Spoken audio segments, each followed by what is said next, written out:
You are spending 23 hours a day white-knuckling through hunger only to step on the scale and see the exact same number staring back at you. It feels like a personal betrayal when you're doing the hardest version of dieting possible and getting absolutely zero results for your effort.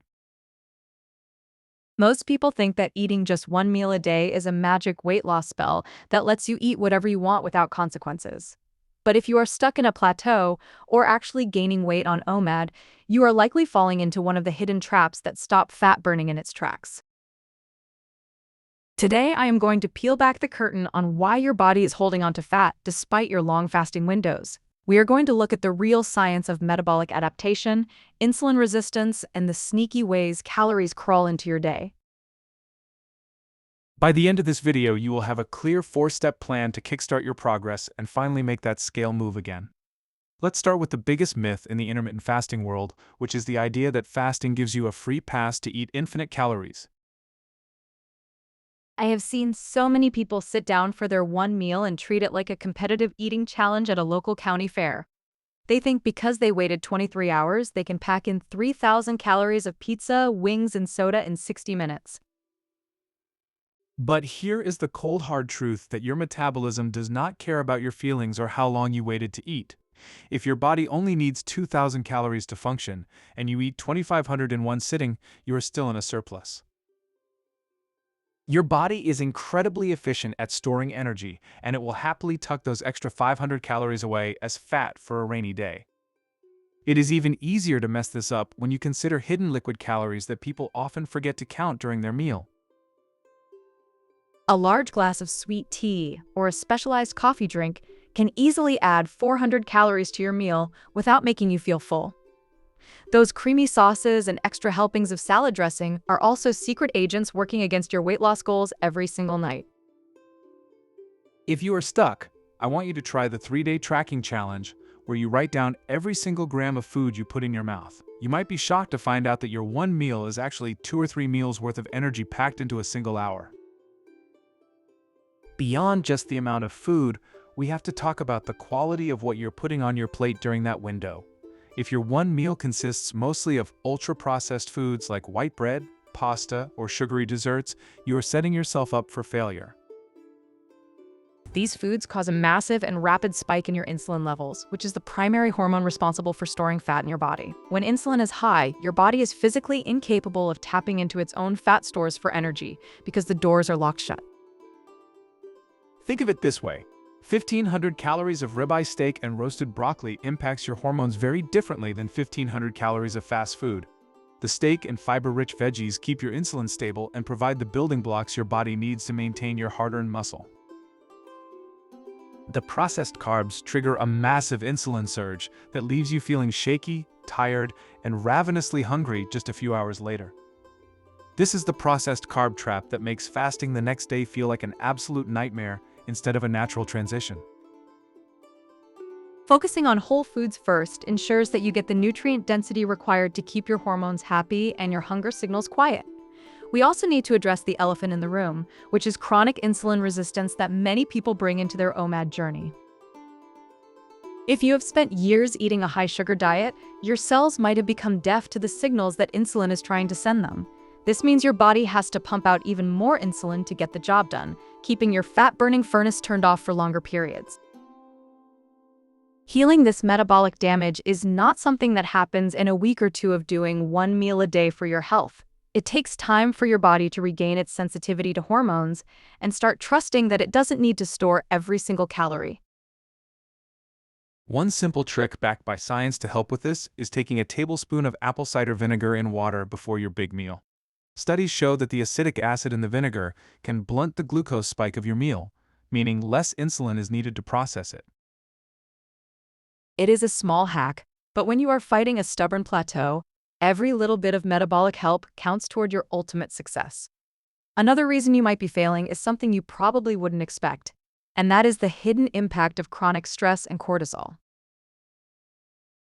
Cortisol is your body's stress hormone, and when it stays high for too long, it sends a very specific signal to your midsection to store fat.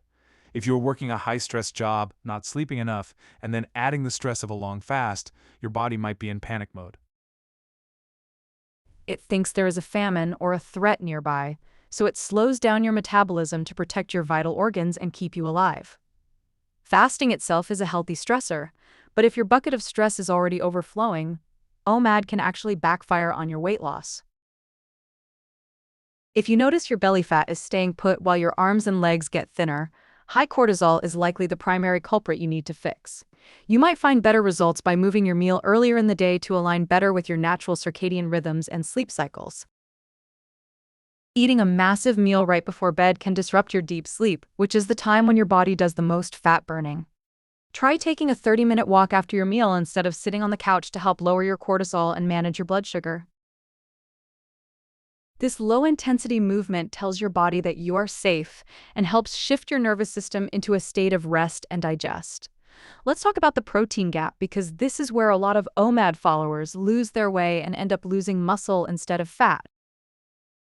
It is very difficult for most people to eat enough protein in just one sitting to meet their daily biological needs for repair.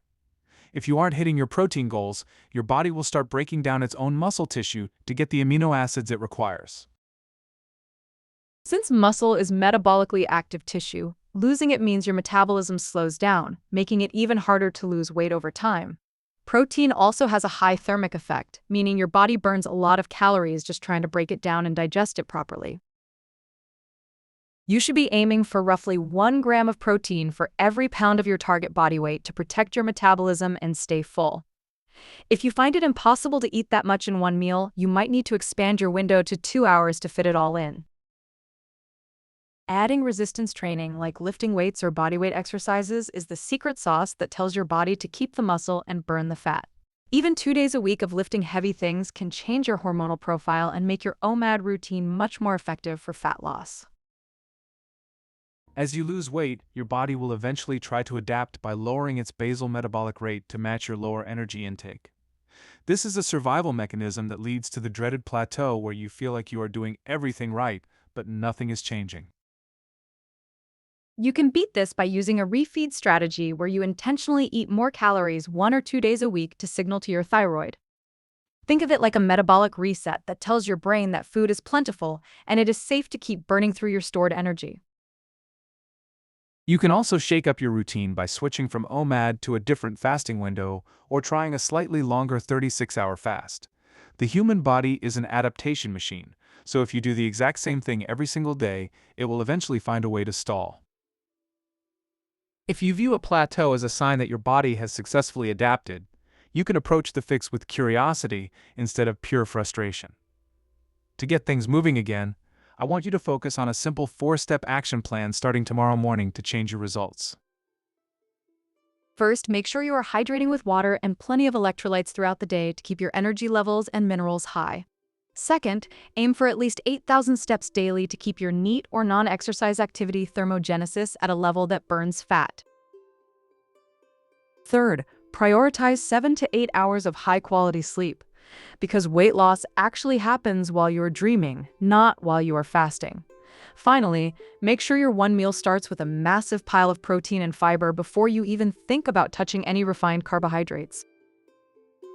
Success on OMAD is not about suffering through hunger, it is about working with your biology to create a sustainable and healthy lifestyle. You have the power to break through this plateau and reach your goals if you are willing to adjust your approach and stay consistent. Stick with the plan and watch the OMAD Deep Dive playlist next to master the science of long-term weight loss.